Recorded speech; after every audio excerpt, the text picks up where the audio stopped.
Hallelujah, praise the Lord. கிறிஸ்து நாமத்தினாலே வருகிறோம். இயேசு கிறிஸ்து நாமத்தினாலே மீண்டும் நான் உங்களை சந்திப்பதில் மிகுந்த மகிழ்ச்சி அடைகிறேன். எல்லா நன்மைகளும் என் தேவனுக்குரியது. ஆமென்.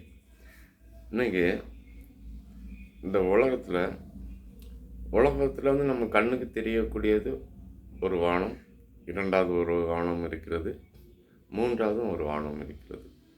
இரண்டாவது வானமே நம்ம கண்ணுக்கு தெரியாது. அதில் வந்து நம்ம சாத்தானுடைய கூட்டத்தார் தங்கியிருப்பாங்க, தேவ தூதர்களும் தங்கியிருப்பாங்க. தேவ தூதர்கள் நமக்கு பல வகையில் உதவி செய்து கொண்டே இருக்கிறார்கள். அது நாம் அறியாமலே இருக்கிறோம். அது அறிந்து கொள்ள வேண்டும். தேவ தூதர்கள் எப்படிலாம் நமக்கு உதவி செய்கிறாங்கங்கிறது நாம் வாழ்க்கையில் தெளிவாக தெரிந்து கொள்ளும் பொழுது இந்த உலகத்தை குறித்து எதை குறித்தும் பயப்பட மாட்டோம். ஏன்னா தேவாதி தேவன், கர்த்தாதி கர்த்தர், இயேசுராஜன் அவருடைய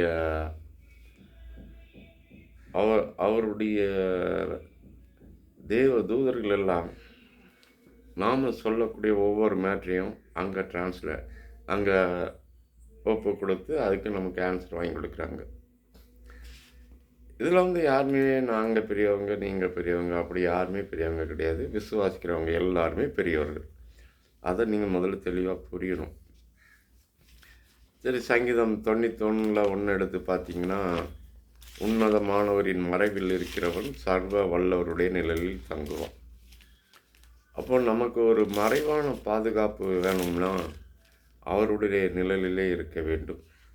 அவருடைய நிழல் என்று சொல்லும் பொழுது அவரை பற்றிய பேச்சுக்கள், அவரை பற்றிய சிந்தனைகள், அது தேவனை பற்றி, கிறிஸ்துவை பற்றிய சிந்தனைகள், அதை பற்றி நம் வாழ்க்கையில் செயல்படுத்தி காமிக்கக்கூடியது.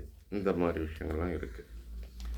இதில் நாம் செய்து கொண்டு இருந்தாலும் கூட தேவ தூதர்களை பார்க்கக்கூடிய அளவுக்கு நாம் பெரியவங்களா கேட்டிங்கன்னா நிச்சயமாக. ஏன்னா இது கிறிஸ்துவாலே பண்ணப்பட்ட தீர்மானம், உங்களால் அல்ல. அதுக்காக தான் நம்ம பழைய ஏற்பாட்டிலேருந்து புதிய ஏற்பாட்டிலேருந்து ஒரு சில பகுதிகளில் உங்களுக்கு சுட்டி காமிக்க போகிறேன். பக்கம் 1038 பழைய ஏற்பாடு. அதில் வந்து தானியேலுக்கு சொல்லப்பட்ட சாப்டர். தானியேல் தூக்கி இந்த உலகம் அவனை அற்பமாக நினைத்தாலும் கூட அவனை கண்டு பயப்பட்ட ஒவ்வொருவருமே தேவன்